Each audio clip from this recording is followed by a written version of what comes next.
Buenas tardes a todos. Sean bienvenidos a este segundo encuentro del ciclo de conversatorios titulado Las Administraciones de Colombia 1819-1909. El tema que nos reúne hoy es la primera administración militar Bolívar-Santander.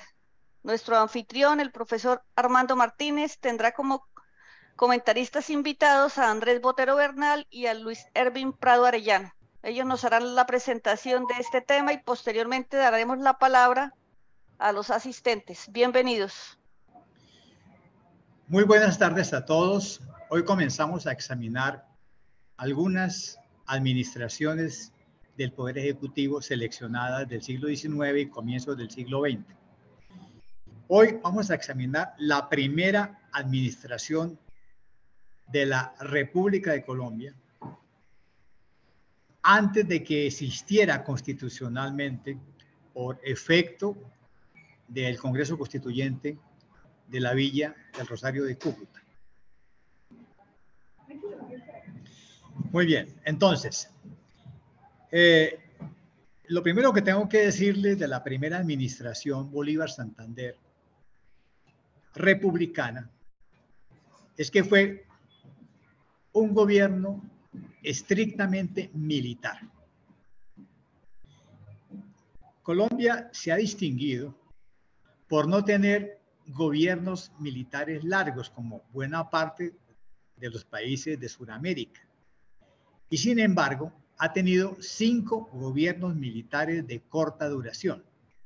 El primero es aquel del cual le voy a hablar hoy, que dura entre el 10 de septiembre de 1819 y octubre de 1821. Yo hoy les mostraré por qué es un gobierno estrictamente militar. El segundo que tuvimos en Colombia es el gobierno espurio del general Rafael Urdaneta, que tras la acción del batallón Callao y de la fuga del presidente constitucional Joaquín Mosquera a Nueva York, hizo un gobierno militar del 5 de septiembre de 1830 al 2 de mayo de 1831. El tercero es el que resultó del golpe de Estado que dio el general José María Melo al presidente constitucional José María Obando y que dura del 17 de abril al 4 de diciembre de 1854, es decir, apenas 8 meses. Y luego uno que ustedes conocieron es el golpe militar que dio el teniente general Gustavo Rojas Pinilla y que va a durar del 13 de junio de 1953 al 10 de mayo de 1957. Y el último fue el gobierno militar de la Junta Militar que se dio para restaurar el orden constitucional y que duró del 10 de mayo de 1957 al 7 de agosto de 1958. Es decir, no hemos tenido sino 5 gobiernos militares en toda nuestra historia de más de 200 años. Hoy hablaremos del primero. Este gobierno militar se da después de la batalla de Boyacá porque Bolívar y su ejército entran a Santa Fe el 10 de agosto de 1819 y de inmediato empieza a preparar su partida hacia Angostura para tratar de lograr que los constituyentes de Venezuela, reunidos en Angostura, se pasen a un proyecto más grande y es dar una constitución para la República de Colombia que resultaría de unir la antigua jurisdicción de la Capitanía General de Venezuela con la jurisdicción del Virreinato de Santa Fe. Y esta administración escogió las tareas conforme a la orden que dio el general en jefe Simón Bolívar. Y la instrucción que le dio al general Santander, que quedó encargado como vicepresidente de Cundinamarca, fue muy sencilla. Es la siguiente instrucción: libertar el país de la dominación española a toda costa. Así de sencillo. Había que libertar todas las provincias del virreinato y de la capitanía a toda costa. Y Santander hizo la tarea en los siguientes 2 años. ¿Qué significa esto?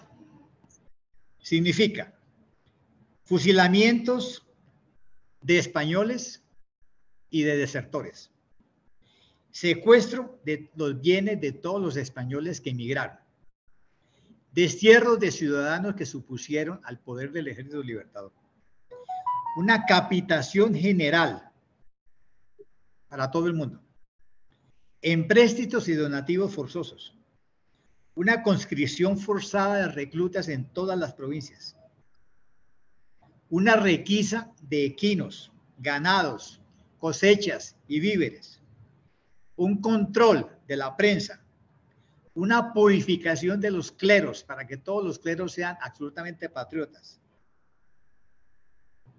Eso es lo que va a hacer, ese es el primer gobierno nuestro en los primeros 2 años. Es decir, Santander tuvo que conseguir todos los recursos que tenía el país para asegurar la república, con lo cual dejó al país en la pobreza, entre los lamentos y los disgustos de todos los pueblos, como él reconoció. El general Bolívar sabía que la primera administración tenía que ser militar, porque tenía que gobernar un país inmenso que él describió como un caos asombroso de patriotas, godos, egoístas, blancos, pardos, venezolanos, granadinos, federalistas, centralistas, republicanos, aristócratas, demócratas buenos y malos, y toda la caterva de jerarquías en que se subdividen tan diferentes bandos. Es decir, Bolívar dijo claramente, vamos a tener que ser injustos por política.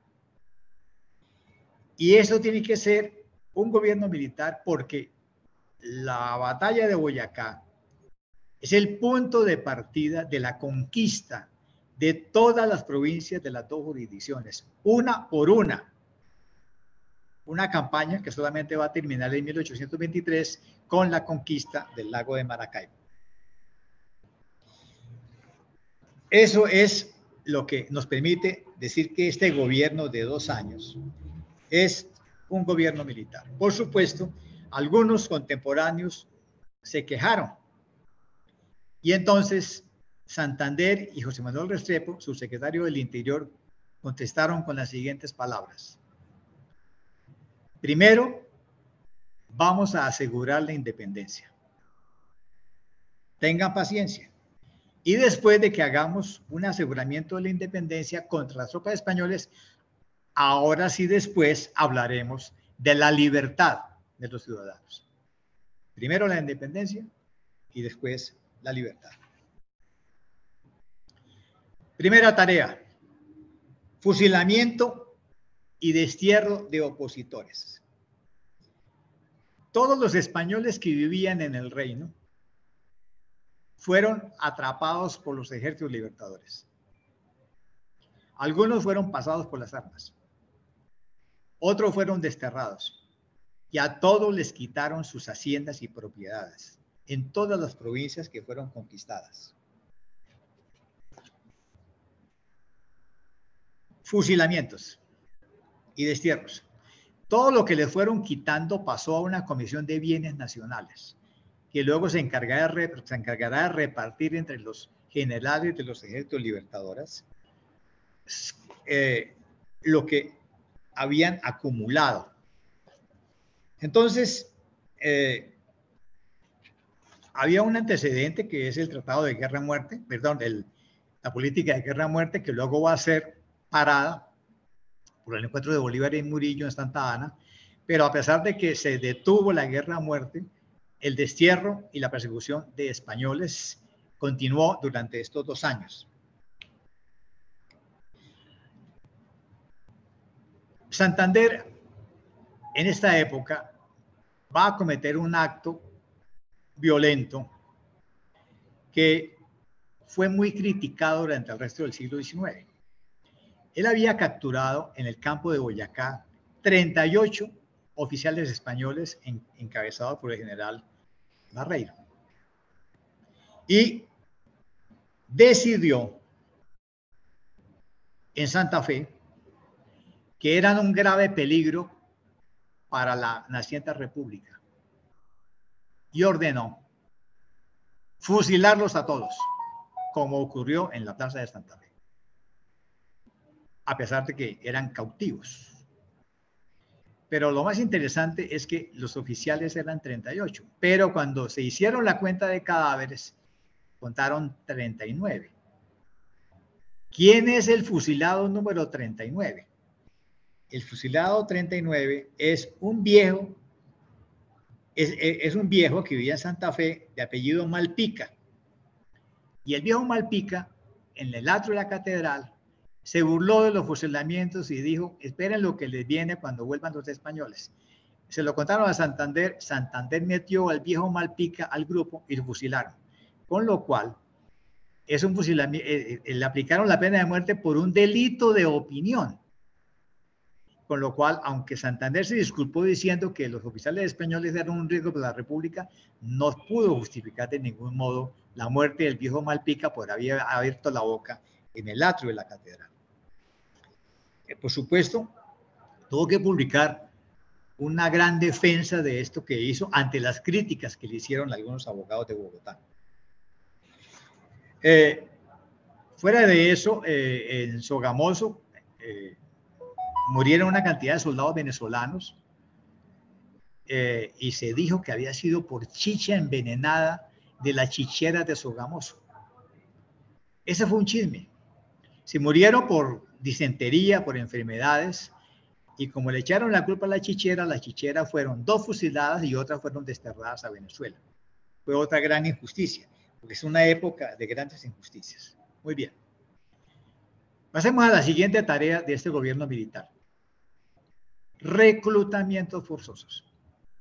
Toda provincia que era conquistada tenía que aportar 400 varones para la milicia que iba a engrosar al Ejército Libertador. Y tenía que ser aportados los 400 varones con armas, comida y ropa. Pero cuando uno habla de reclutamiento forzoso en el siglo XIX, habla de deserciones. Porque esto tiene 400 socorranos y los obliga a marchar a Venezuela. En el camino se le van a escapar algunos. Y dentro de la milicia, la deserción se castiga con la muerte. Por lo tanto, en todas las provincias están permanentemente fusilando desertores. Los que fueron a la provincia de Popayán se están quejando que pese a que les aplican la pena de muerte, no logran fugar, no logran frenar las deserciones. Y esos que desertan y son fusilados, obviamente son criollos. Ahora, a Santander se le ocurrió que los ejércitos libertadores podrían ser reforzados con 3.000 esclavos. Entonces ordenó que en las provincias de Popayán, Chocó y Antioquia, donde se concentraban la mayor parte de los esclavos negros del país, había que extraer a los propietarios 3.000 esclavos, a los cuales se les ofrecería la libertad si combatían en el Ejército Libertador, pero no se dio cuenta que si usted saca 3.000 esclavos, le quita a 3.000 personas la propiedad de los 3.000 esclavos. Y entonces vienen los lamentos de todas las viudas que vivían del trabajo de 2 o 3 esclavos que habían heredado de su marido o de su papá. Por lo tanto, dejaron a todas las mujeres que vivían de los esclavos, 1, 2 o 3, como si piensas, las dejaron en la calle, les quitaron la única propiedad que tenían, porque los esclavos valían 300 pesos cada uno, era una fortuna. Y las viudas quedaron sin quien vele por ellas ni quien les proporcione la comida. Además, los esclavos, como sucede con los criollos, aprovechan cualquier oportunidad para fugarse. De modo que esos 3.000 esclavos se fugaron y causaron un gran perjuicio en la agricultura que necesitaba de esta mano de obra. Muy bien. Además, cada provincia tenía que entregar, además de los reclutas, tenía que entregar el abastecimiento y el vestuario del Ejército Libertador, que sigue en campaña durante 3 años.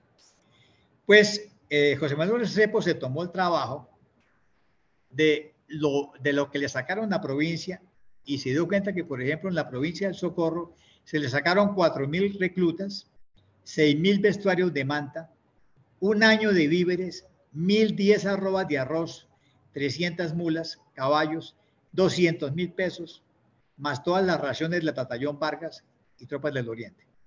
La provincia de Tunja aportó 4.000 reclutas, un año completo de víveres, 1.000 reses, 800 bestias, 160.000 pesos, 8.000 frazadas y 30.000 vestuarios. Antioquia aportó 300.000 pesos, víveres, reclutas, 1.000 esclavos libertos. Bogotá aportó 125.000 pesos más todas las rentas de diezmos y todos los depósitos eclesiásticos. Pero Bolívar ya se había llevado para Venezuela 80.000 pesos. Pamplona aportó 80.000 pesos, 1.800 reclutas, 300 caballerías, todo el ganado que se lo comieron y todas las harinas de trigo. De Chocó salió la quinta parte de todos los esclavos y cerca de 300 hombres. En Chocontá sacaron 1.550 milicianos, 200 de caballería. De Popayán se sacaron 1.700 reses, 17.000 pesos, sal, arroz, hierro, acero, oro en polvo, plata. Es decir, la campaña libertadora, que ustedes tanto celebran como un gran acontecimiento patriótico, arruinó todas las provincias porque le sacaron todo lo que estaba listo para comer. Yeguas, burros, todo el ganado se lo comieron, todo el arroz, todo el pan, las cobijas, la frazada, los hombres. Es decir, son 2 años de empobrecimiento generalizado para poder financiar la guerra libertadora que había empezado el 7 de agosto de 1819. Y para que se tengan una idea de cómo fueron explotadas las provincias, tengan en cuenta que Bolívar llevó a los campos de Junín y Ayacucho, Bolívar llevó al Perú 10.000 hombres sacados de todas las provincias. 10.000 hombres significan una gran cantidad de ganado, caballos y abastecimiento para poder sostenerlos. Claro, cuando llegaron al Perú, les tocó a los peruanos poner todo eso. Pero hay un detalle que hay que decir de una vez. Los hombres hace 200 años, como probablemente sucede hoy, no se mueven solitos, porque los hombres no dormimos solitos. Detrás de cada hombre va una mujer. Es decir, si reclutan en Socorro 500 hombres, perdón, 4.000 hombres, quiere decir que se van 4.000 mujeres detrás de ellos, que son las que le hacen la comida, los abrigan en la noche, los curan, les cargan las armas. Y eso se vio muy claro en Ayacucho, cuando se hizo un balance de quién estaba en Ayacucho y encontraron que la mitad eran mujeres que venían detrás.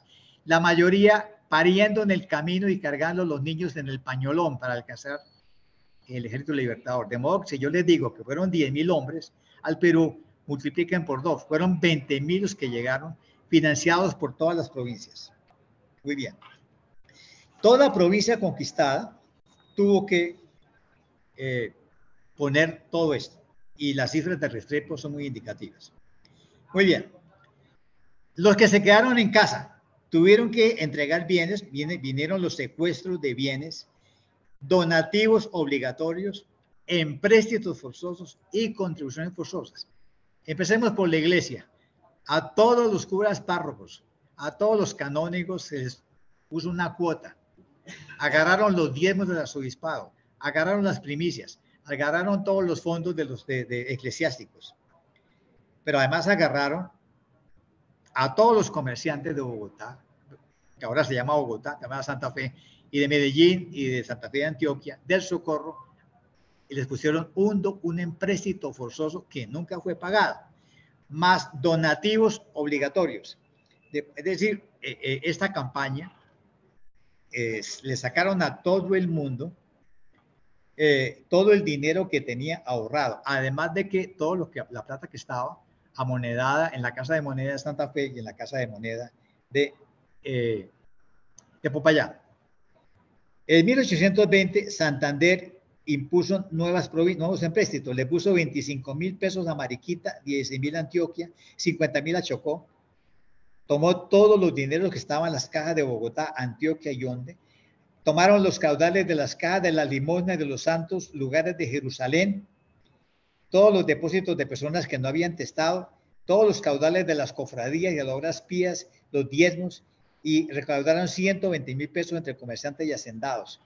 a los curas les pusieron una concesión muy alta, a todos los eclesiásticos, de modo que todo el clero renegaba contra Santander, pero Santander se cuidó porque dio una orden muy temprana diciendo que todo cura párroco tenía que predicar un sermón patriótico en su púlpito, que además tenía que escribir para poder controlar, en la cual demostraba ante sus feligreses desde el púlpito que liberarse del rey de España no es ningún pecado y que había que contribuir a la patria. Cura que no lo hiciera fue cura que fue desterrado y expropiado. De modo que viene un proceso que se llama la purificación del clero para que no queden dineros realistas y todos sean absolutamente patrióticos, lo demuestren con el sermón. Esos sermones patrióticos fueron coleccionados por los jefes políticos enviados al Ministerio del Interior. Yo los encontré en la AGN y de ahí salieron 2 gigantescos tomos de sermones, que fue la prueba de que habían cumplido la orden de Santander, que fue certificada por el oficial más cercano. Muy bien. Este gobierno militar fue acompañado por un duro castigo a las provincias que se opusieron a la revolución y se mantuvieron fieles al rey de España. La provincia más castigada, que todo el mundo conoce, es la provincia de Pasto, que se mantuvo fiel al rey y todo el mundo sabe que ocurrió la noche de la Navidad de 1822 en Pasto, cuando los soldados tuvieron licencia de 3 días para saquear y robar y violar a las pastuzas. Fuera de eso, a la provincia de Pasto le quitaron todas las cosechas, todo el ganado, a las monas, todo lo que tenían guardado. Y fuera de eso, muchos pastuzos que se resistieron fueron enviados a Guayaquil. De modo que aquí hubo una destrucción total. Pero no sabíamos que también la provincia de Popayán fue igual de castigada. Igual que sería luego la provincia de Santa Marta. Provincia que se opone al Ejército Libertador y toma partido por el rey, fue duramente castigada. Bueno, se creó una comisión de bienes nacionales para administrar todo lo que fue quitado a los españoles. Ropa, dinero en efectivo, estancias, haciendas, equinos y ganados. Esa comisión de bienes nacionales es la que luego va a repartir entre los generales que alegaban que les debían sueldos militares, y por eso es que todos los generales resultan, después de la revolución, con una hacienda con ganados que le había sido expropiada a los españoles. Para no ir muy lejos, Atogrande, la hacienda que hoy disfruta el presidente Petro, es la hacienda que recibió el general Santander como pago a sus saberes militares y que había sido de un cura español, el cura Bufanda, que fue cura de Cajicá, que fue desterrado. Pero igual, casas, haciendas, ganado, todo fue expropiado. Muy bien, pero para que no lloren tanto de un gobierno militar, hay 2 tareas que se hicieron en estos 2 años que fueron benéficas en el futuro. Primero, establecimiento de escuelas y colegios de educación pública. Santander dijo, bueno, vamos a formar ciudadanos, entonces cada distrito parroquial tiene que abrir una escuela de primeras letras. Y dijo que se debería enseñar. Y los conventos menores, es decir, que tenían menos de 8 frailes, serán usados esos conventos para hacer sedes de los colegios provinciales. Esto luego será ratificado en 1821, pero Santander ya empezó a experimentar la conversión de los conventos menores en colegios provinciales. De ahí viene lo que nosotros conocemos como el Colegio San José de Guanentá, el Universitario del Socorro, el Colegio de Bélex, el Colegio San José de Pamplona, el Colegio Santa Librada de Cali, el Colegio San Simón de Ibagué. Esos colegios nacen en los conventos que fueron expropiados por el Estado porque tenían menos de 8 frailes. Y otra cosa buena que se hizo es que Santander dijo, los indios se tienen que acabar porque violan el principio de la ciudadanía y para acabarlos hay que darles de inmediato la categoría de ciudadanos. Los indios que pertenecían a la República de Indios fueron declarados ciudadanos y se les invitó a abrir escuelas, se les invitó a ingresar a los colegios, se les invitó a dejar de ser indios. Y además se pondría luego un programa de destrucción de los resguardos y de reparto de las tierras de resguardo en parcelas familiares, dejando una parte para sostenimiento de las escuelas. Muy bien, Santander diseñó en esta época, es decir, el 10 de enero de 1820, que mientras no existiera Colombia, que existía Cundinamarca, tenía que existir una república de la Nueva Granada, es decir, antes de Villa El Rosario, y diseñó el escudo de la Nueva Granada, que tuvo como tricolor el mismo de Venezuela, y le puso a el escudo de la Nueva Granada un lema en latín que fue Vicit et vincet amore patria, que según los latinistas se puede traducir como vivió y triunfará por el amor a la patria. Ese escudo va a durar durante el año 1820 y 1921 hasta que en Villa del Rosario se crea Colombia y entonces se le diseña un nuevo escudo a la República de Colombia, que como ustedes saben son dos cornucopias, de los cuales salen todos los frutos tropicales y aparecen otros símbolos del cual hablaremos cuando hablemos del primer gobierno constitucional. Para resumir, entre el 10 de agosto de 1819 y octubre de 1821, el primer gobierno republicano fue un gobierno militar en regla, inspirado por la Orden del Libertador: liberar a la Nueva Granada de españoles a toda costa, hacer la conquista de todas las provincias con los recursos y los hombres de quienes viven ahí, llevar los ejércitos a Venezuela para liberar Venezuela y luego llevar los ejércitos a la audiencia de Quito para liberar las tres provincias de Quito. Y después de la entrevista de Guayaquil, llevar a todos los colombianos, 10.000 con sus mujeres, a liberar el virreinato del Perú, con lo cual toda esta gente terminó en la audiencia de Charcas, en las grandes batallas de Junín y Ayacucho, donde se encontraron antioqueños, santanderianos, pamploneses, guayaquileños y todos los que hicieron la independencia. El eslogan es: primero hagamos la independencia, saquemos a los españoles y algún día nos sentamos a hablar de la libertad ciudadana y de los derechos fundamentales. Eso solamente va a ocurrir después de que tengamos constitución. Por eso, el primer gobierno constitucional nace en Cúcuta, perdón, en Villa El Rosario de Cúcuta. Ahí nace el primer gobierno, porque a partir de ahí, Bolívar y Santander tienen que someterse a la Constitución y a los derechos fundamentales que da la Constitución. Mientras tanto, existieron 2 años de gobierno militar, sin Constitución, sin derechos ciudadanos, sin derechos fundamentales, donde todo el mundo la pagó caro con sus bienes, honra, vidas, hijos, mujeres, porque así se hacen las revoluciones y las independencias. Es posible que la historiografía patriótica nos lo muestre con colores maravillosos, pero no cuentan lo que efectivamente costó y se pagó sacar a los españoles de este virreinato y construir una república. Muy bien, esto es el primer gobierno republicano, el primero de los 5 gobiernos militares que hemos tenido, con una duración de 2 años, hasta que los constituyentes de Villa El Rosario aprobaron la primera constitución que obligó a la administración a obedecer la ley fundamental. Y se acabó la recocha. Ahora sí, pasamos a los jueces, pasamos al orden y pasamos a los derechos ciudadanos que fueron garantizados por la Villa El Rosario. Yo siempre dije, cuando me preguntaban, ¿cuándo nació Colombia?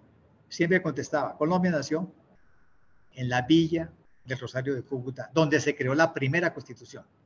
Pero hoy debo matizar esa expresión. Ahí nace el primer gobierno constitucional de la República de Colombia. Pero hay que entender que antes de eso hubo un gobierno no constitucional, de facto, militar, que permitió que el dominio español de la monarquía fuera destruido a sangre y fuego por ese gobierno militar, que empiezan a hacer con la batalla de Boyacá. Pero en estos 2 años no existe Colombia todavía. En esos 2 años existe el ideal de Colombia que viene de la ley fundamental aprobada en Angostura el 17 de diciembre de 1819, pero no será real hasta que no lleguemos a la constituyente del 21. Por lo tanto, lo que se hicieron fue varias creaciones de Bolívar. Primero, la audiencia de Santa Fe se convierte en departamento de Cundinamarca y luego en Estado la Nueva Granada, bajo la vicepresidencia de Santander. Y la Capitanía General de Venezuela, lo que se iba liberando, pasó a ser el Departamento de Venezuela, luego el Estado de Venezuela, con lo cual tuvimos 2 vicepresidentes, Rocio, vicepresidente de Venezuela, Santander, vicepresidente de la Nueva Granada, Bolívar en campaña como presidente, y en Venezuela ocurrió algo parecido, pero peor, porque allá sí estaba vigente todavía la ley de guerra a muerte. Por lo tanto, allá fue más virulento la conquista libertadora, hasta que fueron cayendo Caracas con la batalla de Carabobo. Luego, cuando cayó Maracaibo en 1823, a partir de lo cual pudieron capturar Coro y pudieron capturar Puerto Cabello, con lo cual podemos decir que la conquista militar empieza en Boyacá y termina con la caída de Puerto Cabello, bien entrado 1823. Y de este dolor de parto tan terrible es que van a nacer lo que veremos la próxima vez, que será el primer gobierno constitucional, con lo cual nosotros los liberales siempre suspiraremos por vivir bajo una constitución, porque nos da libertades que no tendremos bajo gobiernos militares, como este primero que hemos examinado hoy, bajo el eslogan Vicit et vincet amore patria. Muy bien, eso es básicamente el resumen de este gobierno.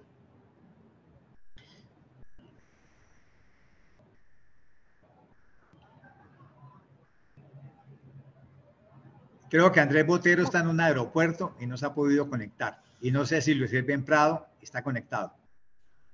No, no está conectado, hermano. Bueno, mis comentaristas, uno está en un aeropuerto y el otro no sé dónde estará. Así que, Alba, podemos... bueno, muchas gracias, profesor Martínez. A partir de este momento, quienes tengan alguna pregunta o deseen hacer algún aporte o tengan alguna inquietud, por favor, les ruego que levanten sus micrófonos y se les dará la palabra. Franz, ¿tienes la palabra? Gracias, Albita. Bueno, en esta sintética y muy clara descripción de lo violento que es un estado de guerra, pero de la tenacidad de Bolívar y de Santander de seguir adelante con el proceso que tiene un punto de inflexión, es claro, el 7 de agosto. ¿Inflexión de qué? Ahí ya se ha hablado conceptualmente que lo que hubo aquí fue una guerra civil, porque esto era España, este territorio, y lo que había en Europa era España, pero había un proceso de autodeterminación y eso pasa a ser secundario con lo que realmente hubo. Ya Armando una vez lo señaló muy claramente, lo que hubo aquí es una revolución, porque lo cambió definitivamente fue el esquema de gobierno. Dejamos de ser una monarquía y pasamos a ser una república con los 3 poderes. Pero hoy señala Armando algo muy interesante que seguramente en las historias que se vieron cuando éramos estudiantes, no se entendía que seguía, después del 9 de agosto se seguía en guerra y hoy nos mostró los costos. Y resulta que hasta ahí, si había sido una confrontación, yo diría, civil, interna, ya tenía unos aspectos que pasaba a ser prácticamente una guerra entre naciones, porque España, retomada en el absolutismo por Fernando VII, hace la primera el primer envío, que es lo que vuelve aquí violento, es cuando llegan los expedicionarios de Morillo. Pero hay un detalle que sería interesante que lo conociera, y es la pregunta para Armando, si valdría la pena dedicarle un rato a qué estaba pasando en la España continental, entre tanto, que allá también están y retomando un poco hacia atrás en una guerra de independencia contra los franceses, llega y se reinstala el personaje, el soberano, el malquerido Fernando VII, y resulta que están preparando otra venida de otra expedición, Rafael del Riego, por llegar a niveles de poder en España en un proceso que se creyó democrático y que Fernando VII lo mantuvo por un tiempo, hacen que esos expedicionarios que estaban ya reclutados, que entiendo eran también 10.000, no vinieron por problemas internos, por decisiones internas, y eso tuvo un efecto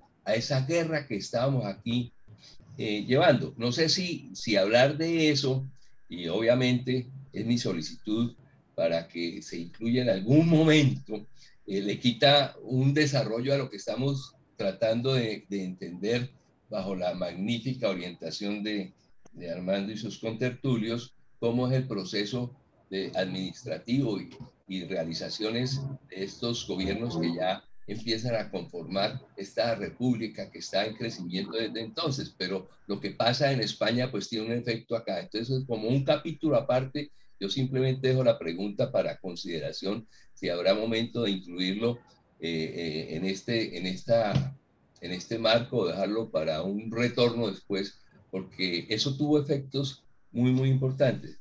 Eso es la primera observación, solicitud, como se pueda Pues, entender mejor. Y hago podemos atenderla de una vez a Franz. El 1 de enero de 1820, en Cabezas de San Juan, se produjo una rebelión de las tropas que estaban en Puerto listas para zarpar hacia América. No se sabía a dónde iban. Probablemente a la Nueva España, no se sabía a dónde iban.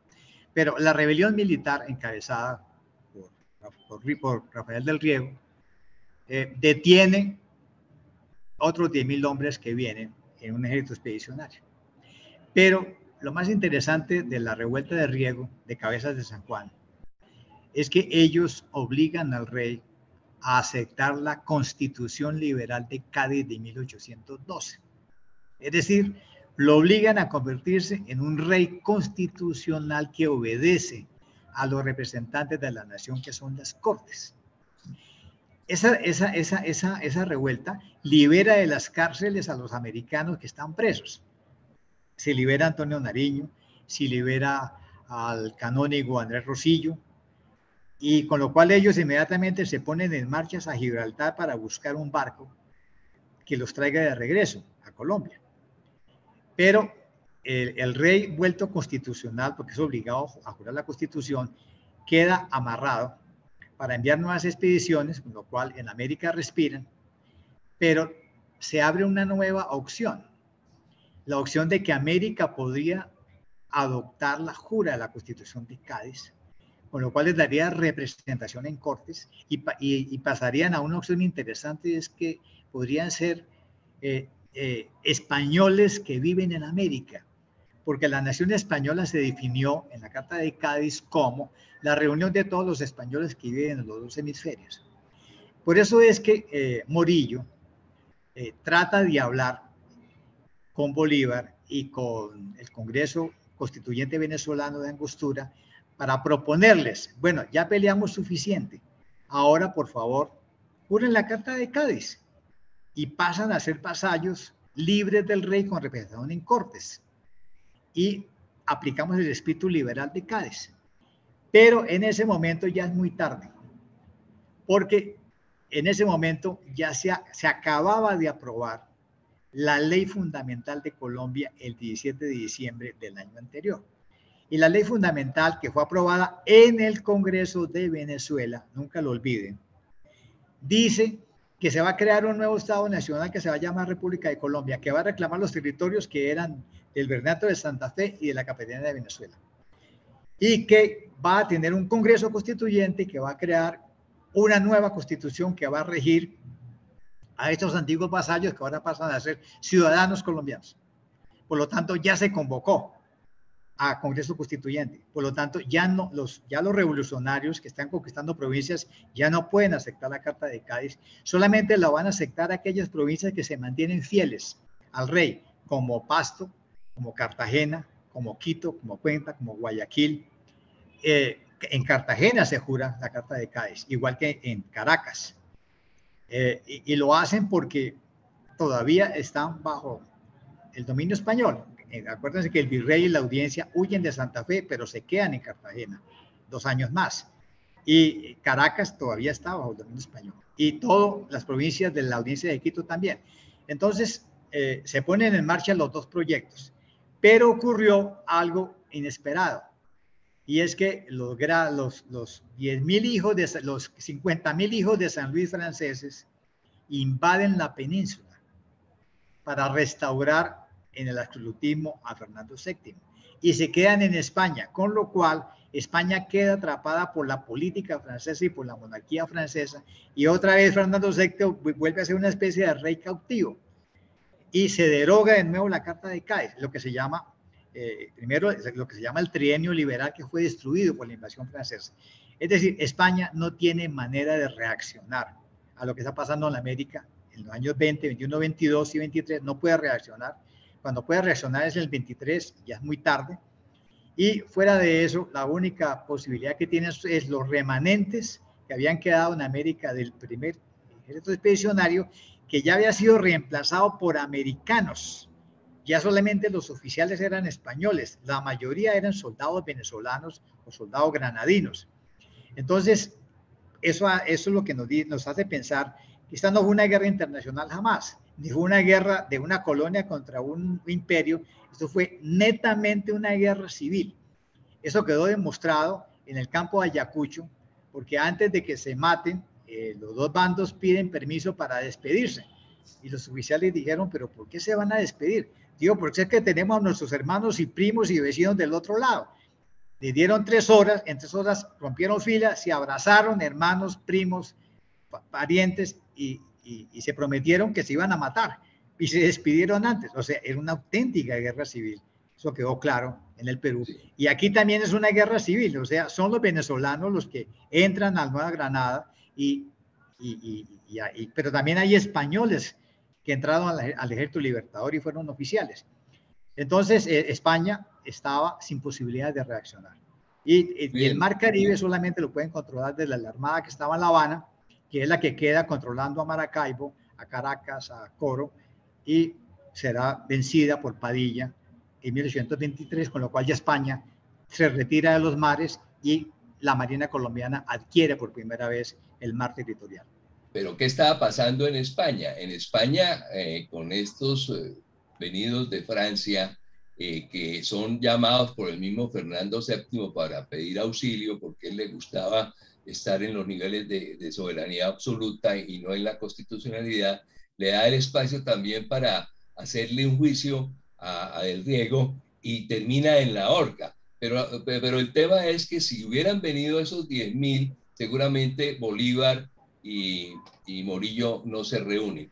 Bueno, eso en relación con ese tema, y gracias por la ampliación que con seguridad se daría para un tema intensivo. Yo quiero solamente para finalizar mi intervención en este momento, pues entender muy bien por qué todo ese proceso que se inicia de educación en la tarea que con esmero desarrolla Santander, en parte de la dupla que Santander y Bolívar abren y entre otras cosas para reconocer pues que todo este proceso de formación inicial de aquello lo hacen en unión, Bolívar y Santander, cada uno hace su parte, pero bajo un comando, un acuerdo de Bolívar y una acción súper eficaz y avanzada de Santander, y que precisamente el tema de educación, que sigue siendo importantísimo, desde allí tiene una trascendencia mayor aún, porque en la Constitución del 21, en nuestra Constitución primera, se tuvo que para ser sufragante o elector se establecen requisitos de edad y se excluyen los analfabetas y los desposeídos. Entonces el plan de eliminar el analfabetismo es coherente con el proceso de educación. Gracias, hermano. Gracias, Franz. Voy a darle la palabra a Carmen C, que me la había pedido inicialmente, y continuamos con Hilda. Carmen C. Gracias, Albita. Para Armando.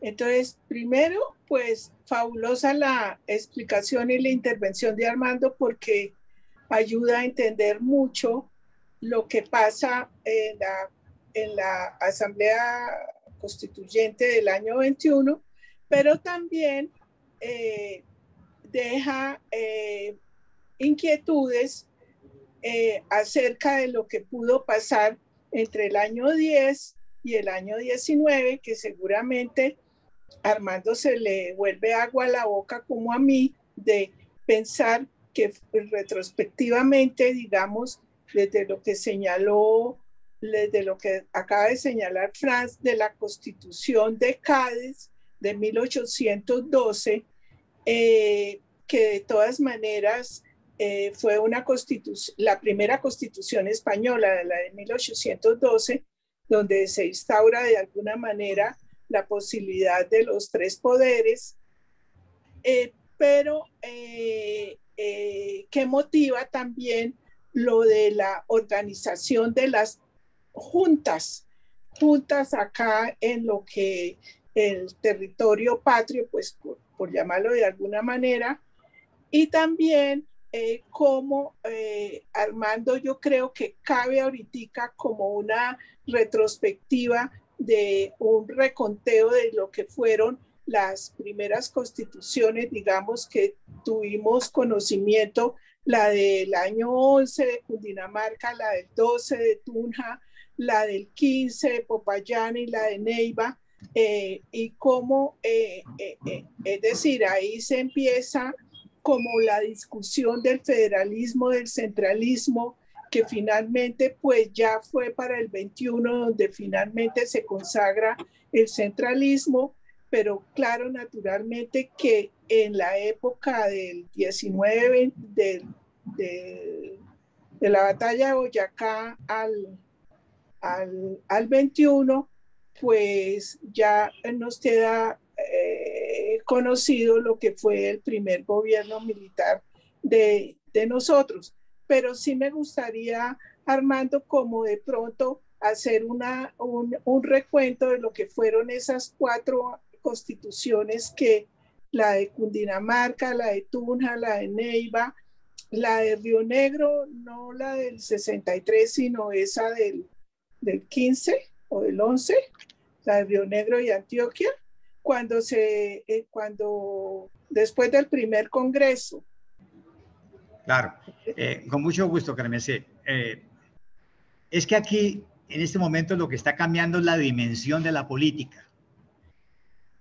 A partir de Boyacá, podemos hablar de la historia nacional, porque lo que va a fabricar es una nueva nación que se va a llamar Colombia, con un gran territorio y con una constitución auténticamente nacional para todas las provincias conquistadas. Pero en la década anterior es distinto, porque en la década anterior lo que tuvimos fueron constituciones de provincias, porque la nación no se pudo construir.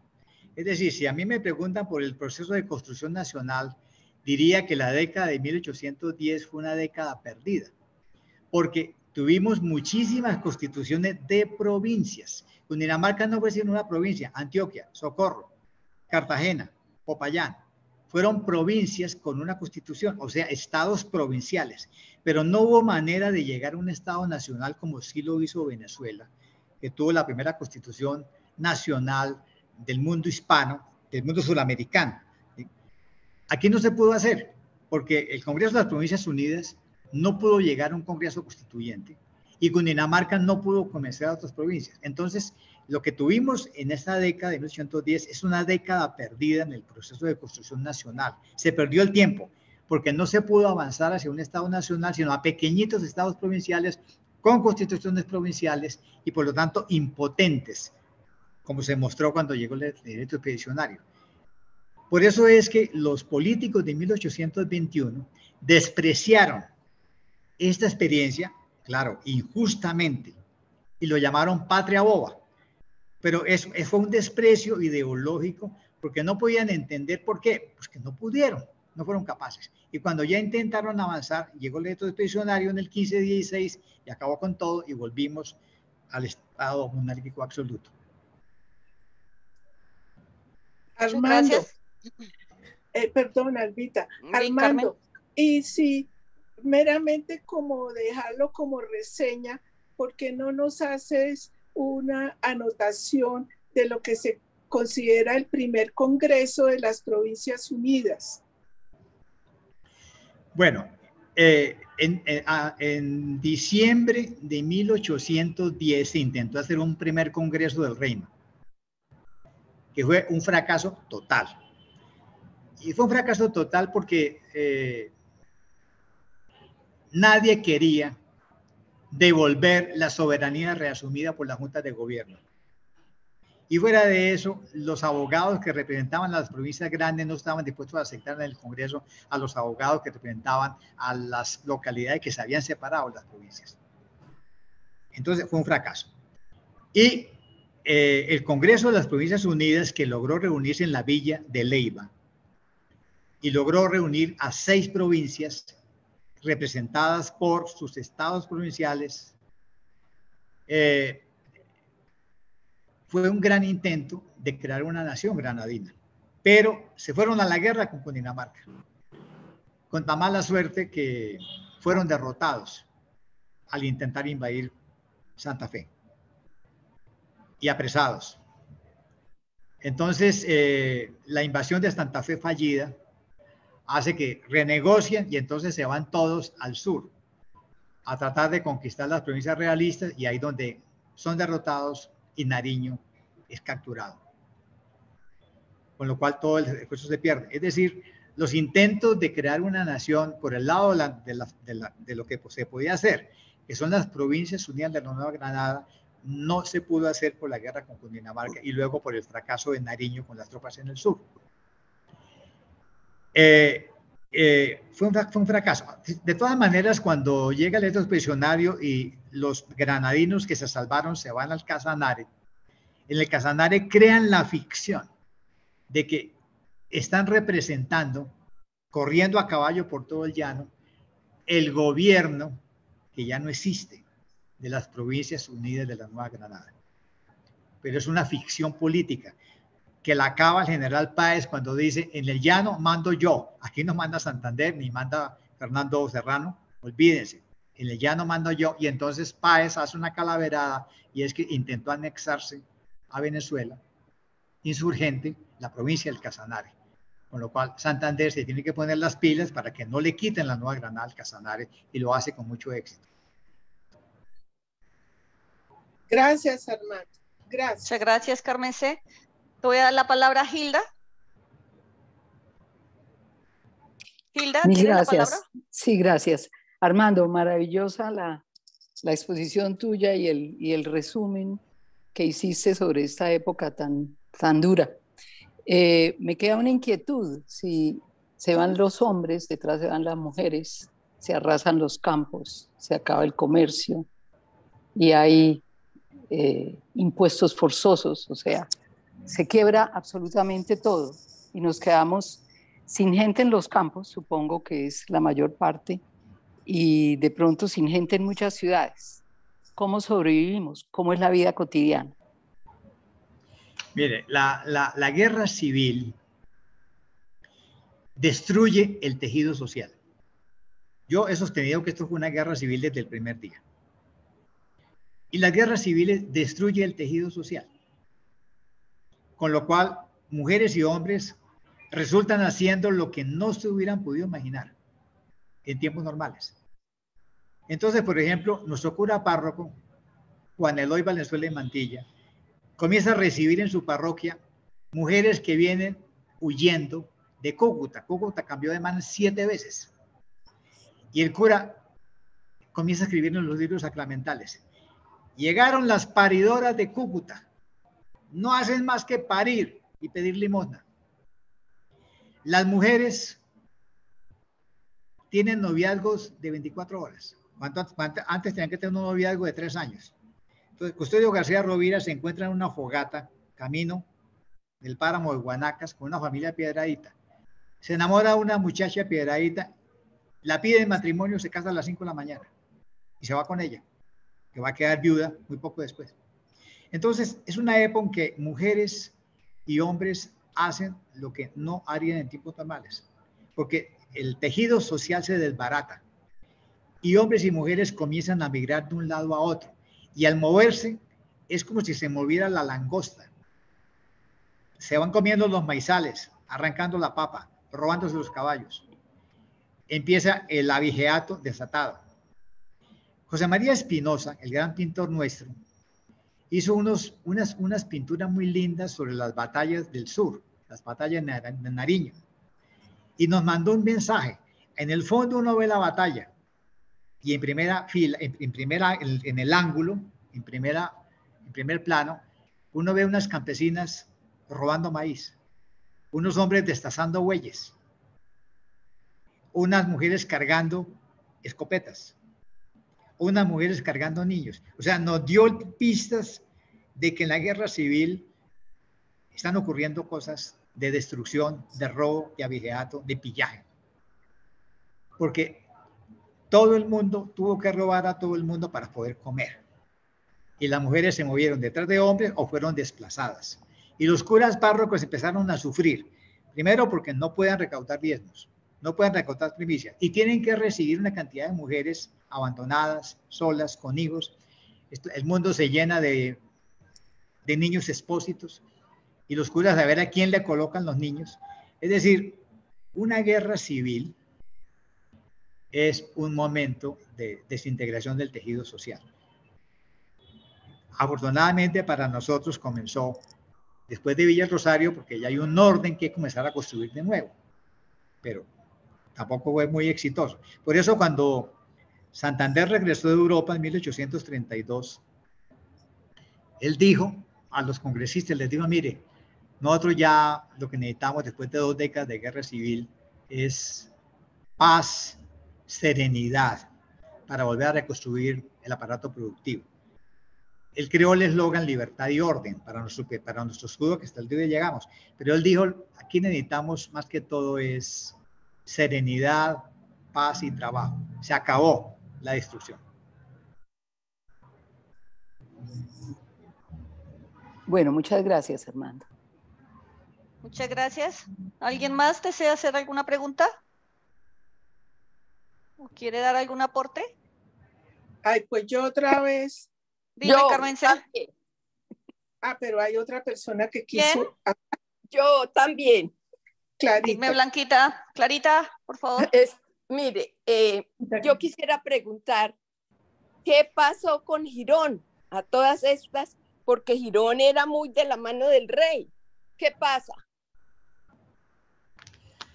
Bueno, la ciudad de Girón, porque esta sí es una ciudad, fue duramente castigada porque siempre estuvo políticamente incorrecta.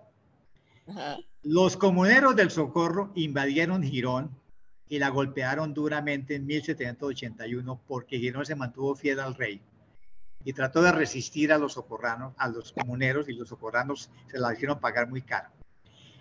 En 1810, ellos eligen como su presidente de la Junta de Gobierno al cura de Bucaramanga por ser uno de los hijos suyos amados, Juan Eloy Valenzuela. Y Juan Eloy Valenzuela tuvo que enfrentar problemas graves. Primero, la parroquia de San Laureano de Bucaramanga, que había sido anexada a la jurisdicción de Girón, se va con Pamplona y se anexa a la Junta de Pamplona. En segundo lugar, la parroquia de Piedecuesta, que dependía de Girón, se rebela y se van a la guerra y les dieron una cantidad de pedradas a los gironeses. Lo igual la de los Santos, o sea, Girón vive una descomposición de toda su jurisdicción y vive enfrentamientos con Los Santos, Piedecuesta y Bucaramanga. Por lo tanto, Girón la pagó muy caro porque Juan Eloy Valenzuela se mantuvo como presidente de la Junta de Gobierno fiel al rey. Luego, eso le va a valer a Valenzuela el destierro, con lo cual le destruyeron su biblioteca, le destruyeron su flora y fue enviado a los llanos. Y fue reemplazado por un cura patriota en este momento de lo que llamamos purificación del clero. Entonces, Girón fue políticamente incorrecto en todos los tiempos y la pagó muy caro. Ahora, cuando vino el ejército expedicionario de tierra firme, Morillo se da cuenta de eso y premia a Girón y crea una comandancia militar en Girón y otra en Piedecuesta, con lo cual respiran los gironeses, pero no por mucho tiempo, porque después de la batalla de Boyacá les apretaron clavijas de nuevo. O sea, está en otro, Girón representa la fidelidad al rey y pagó por eso. Exactamente. Pero Clarita, si tú te das cuenta, si tú vas hoy en día al Palacio Municipal de Girón, hoy, y si no me creen, vayan mañana, ¿qué encuentran a la entrada del Palacio Municipal de Girón encima de la puerta principal? El escudo de armas de la familia Gutiérrez, que es ese es el escudo de armas de Castilla, de la Nueva Granada, porque tiene los dos castillos, dos leones, y en el vértice tiene la Nueva Granada. O sea, hasta el día de hoy tienen el escudo del reino. Ellos todavía están en el reino de Granada. Ellos no han entrado todavía a la República de Colombia. Sí, así es. ¿Qué vamos a hacer? Es que cada uno elige sus opciones políticas. Los gironeses hasta el día de hoy siguen siendo reinosos, adheridos al nuevo reino de Granada. Exactamente. No, muy buena hoy la clase de hoy, increíble, increíble, porque es una explicación, una ampliación de lo que nunca nos enseñaron en un colegio, por decir algo. Porque es que la historia patriótica tiene que ocultar estos detalles tan terribles, tan dolorosos, tan trágicos. Lo mismo lo que decía Hilda, eso, la destrucción de la producción por ir a la guerra.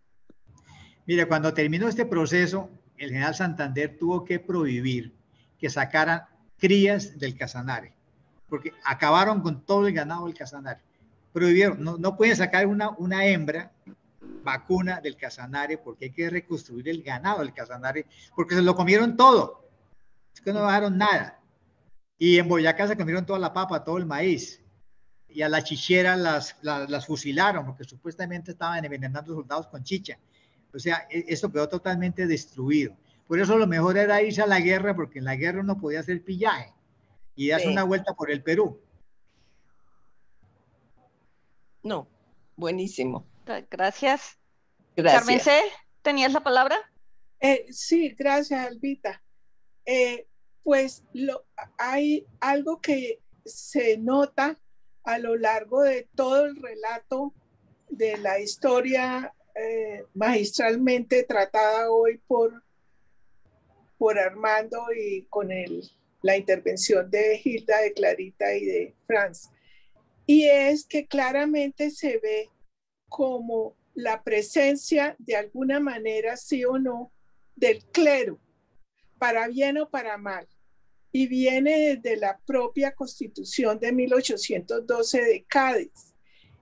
Y vuelvo e insisto en las otras constituciones federales, por decirle de alguna manera, durante la época de la Patria Boba, que todas, es decir, tenían como principio el respeto a la religión católica.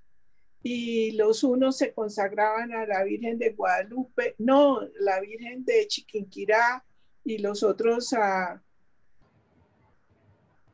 Sagrado Corazón, no, a San José. Señora Cádiz, de los Dolores. Cádiz fue a San José, la de Cádiz es a San José, pero aquí hay otra, quizá la de Cundinamarca. Señor de los Dolores. A otro santo distinto, no me acuerdo a cuál, porque la de Cundinamarca, no sé. Bueno, de todas maneras, como lo que quiero resaltar es como la presencia del clero fundamental, para bien o para mal, aliado de alguna manera a toda la historia política del país, pues incluso en la Constitución del 21 también, ¿no? Se consagra la religión católica, ¿no? Como la religión del pueblo. En esta época todo el mundo vivía a son de campana. Como vivimos en Bucaramanga los académicos, a son de campana, porque oímos la campana de San Laureano a toda hora. ¿Eso qué quiere decir? Que todo el mundo es feligrés y tiene un pastor, que es su cura párroco. Sí. Y en momentos de crisis todo el mundo acude al cura párroco a pedir orientación, porque ellos son la orientación de su feligresado, de sus ovejas, porque ellos son pastores de ovejas y curas de almas. En el caso de las bumanguesas, que le consultan a él, le dicen, mire, me mataron a mi marido, me mataron a mis hijos, ¿qué hago? ¿Qué le dice el cura párroco? Encomiéndese a una mujer que la entiende, Nuestra Señora de los 7 dolores, porque ella sintió los 7 dolores de Jesús en vida y tiene 7 puñales clavados en el corazón. Pídale a ella que le dé fortaleza y fe, porque la Virgen de los Dolores la entiende mejor que nadie, porque tuvo los sufrimientos de haber perdido un hijo clavado en la cruz. Por eso nosotros conservamos hasta el día de hoy Nuestra Señora de los Dolores. Ahora, si ella no le ayuda, pide a Nuestra Señora del Rosario de Chiquinquirá, reza el Rosario con Chiquinquirá, reina de Colombia, y ella le ayuda. Es decir, busque refugio espiritual en Chiquinquirá o en los Dolores. Y eso dicen todos los curas párrocos, porque es que todo el mundo es feligrés de un cura de almas. Nadie está por fuera de eso en esa época, hace 200 años, como probablemente hoy también. Sí, y se sugería obligadamente a los sacerdotes que desde el púlpito proclamaran que la necesidad de ser patriotas, ¿no? Claro, pero no se sugería, se obligaba, porque el que no lo hiciera salía desterrado y expropiado. Desterrado, sí. Tenía que escribir un sermón para que tuvieran prueba, lo tenía que firmar el jefe militar de la zona y se lo tenía que mandar al secretario del Interior, José Manuel Restrepo, para demostrar que había cumplido la orden de Santander. No lo quiso hacer, se va del país. Valiosísimo lo que rescataste, que fueron esos sermones. Fueron 200 sermones que reunió José Manuel Restrepo como prueba. Y además los sermones son muy interesantes porque es la teología de la época, el culto a los macabeos, a Judas Macabeo y a la defensa de la patria. Porque además el cura tenía que decirles que si los españoles vuelven de nuevo, nos va a ir peor que cuando vinieron por primera vez. Y además separarse del rey de España no es pecado. ¿Cómo fue la revuelta de San Victorino? La pelotera, la revuelta de San Victorino. ¿De qué año? Debió ser como el año, sería del 11, del 15, entre el 11 y el 15. 1800. Es la revuelta entre federalistas y centralistas. Eso. Una precisión. Bueno, como bien inició Armando hablándonos del gobierno militar. Fran, discúlpame, tengo que irme porque estamos aquí en un panel y me están llamando para el panel final del día de hoy. Ay, gracias, Armando, valiosísimo. Gracias, Albita. Vamos a dejar, entonces, vamos a dar por terminado este encuentro y damos las gracias a nuestro anfitrión y a todos los participantes. Mil gracias a todos. Y los esperamos en nuestro próximo encuentro el próximo viernes 25 de agosto. Muchas gracias a todos por su participación.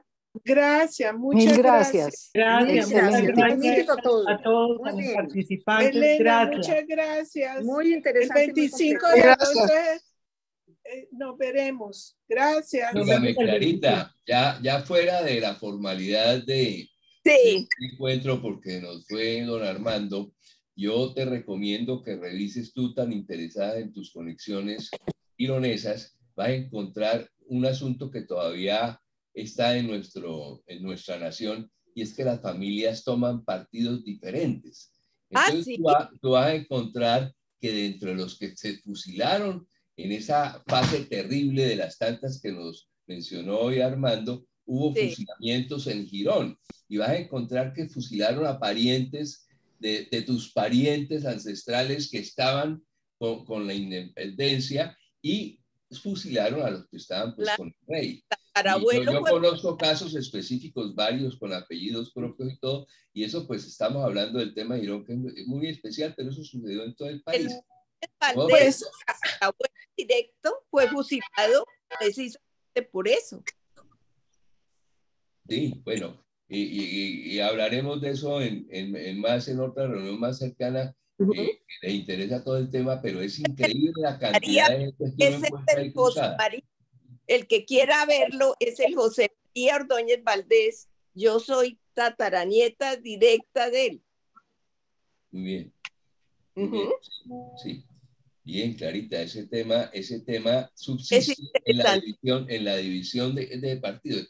Yo no sé, es como una polaridad del ser humano que es a tomar partido y no a concluir. Es parte de la guerra, es parte de los polos, pero definitivamente la guerra pues es desastrosa. Hay un tema que lo ha mencionado Armando en algún escrito, y es el tema de la economía de guerra. Así como todo es consumo, todo es quite, todo es haga la fuerza, también hay unos procesos productivos de la economía de guerra, porque tienen que fabricar calzado, ropa. Entonces ahí se genera un monopolio del manejo de todo eso, que también hace parte de la guerra y también en alguna forma reestructura la economía. Bueno, muchas gracias. Gracias, Franz. Mucho para pensar, investigar. Muchas gracias. Volvernos a ver. Gracias, Franz. Gracias, Carmente. Gracias. Gracias a todos. Buenísimo. Gracias. Muy amable. Nos vemos el 25. Gracias. Sí, gracias. El 25 de agosto era el día que nació Eduardo Camacho Gama, mi amigo. Ah, no. Chao.